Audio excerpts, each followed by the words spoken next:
نبی کریم علیہ السلام نے فرمایا، بخاری مسلم میں فرمایا، 7 ہلاک کرنے والی چیزوں سے بچنا، اگر ان میں تم چلے گئے تو ہلاک ہو جاؤ گے۔ 7 چیزیں ہیں جو تمہیں ہلاک کر دیں۔ یا رسول اللہ صلی اللہ علیہ وسلم وہ کون کون سی؟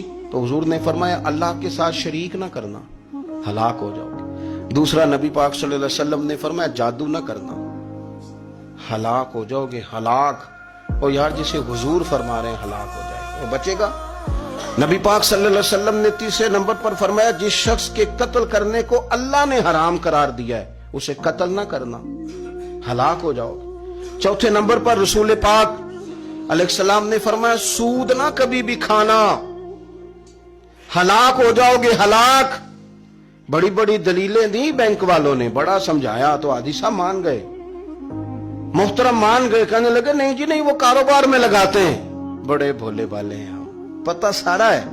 اور دیکھو سب کاموں کے باوجود مستقل بینکوں میں پیسے اس اکاؤنٹ میں رکھے ہوئے ہیں جہاں سے مستقل سود آتا ہے۔ حضور نے فرمایا، نہ کرنا یہ کام۔ تو کہتا ہے میں سود پہ پیسے لے کے کاروبار چمکاؤں گا، تیرے نبی پاک نے تو فرمایا تو ہلاک ہو جائے گا۔ تو کہتا ہے میں میل لگاؤں گا، حضور نے تو فرمایا ہلاکت ہے۔ تو کہتا ہے میں بڑا کچھ کر جاؤں گا تو ہلاکت ہے۔ اچھی طرح سمجھ لیں، اصل مال بھی ضائع ہو جاتا ہے اس بندے کا جو سود کا مال ملا لیتا ہے، اصل برکت بھی اڑ جاتی۔ اور میرے نبی پاک صلی اللہ علیہ وسلم نے 5ویں نمبر پہ فرمایا، یتیم کا مال نہ کھانا، ہلاک ہو جاؤ گے۔ اور پھر 6 نمبر پر نبی پاک علیہ السلام نے فرمایا، کفر سے جہاد ہو رہا ہو تو کبھی پیٹ پھیر کے بھاگنا نہ، ہلاک ہو جاؤ گے۔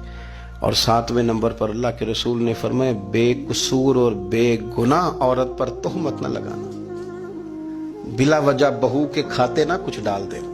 یہ 7 وہ چیزیں ہیں جو ہلاک کر دیں۔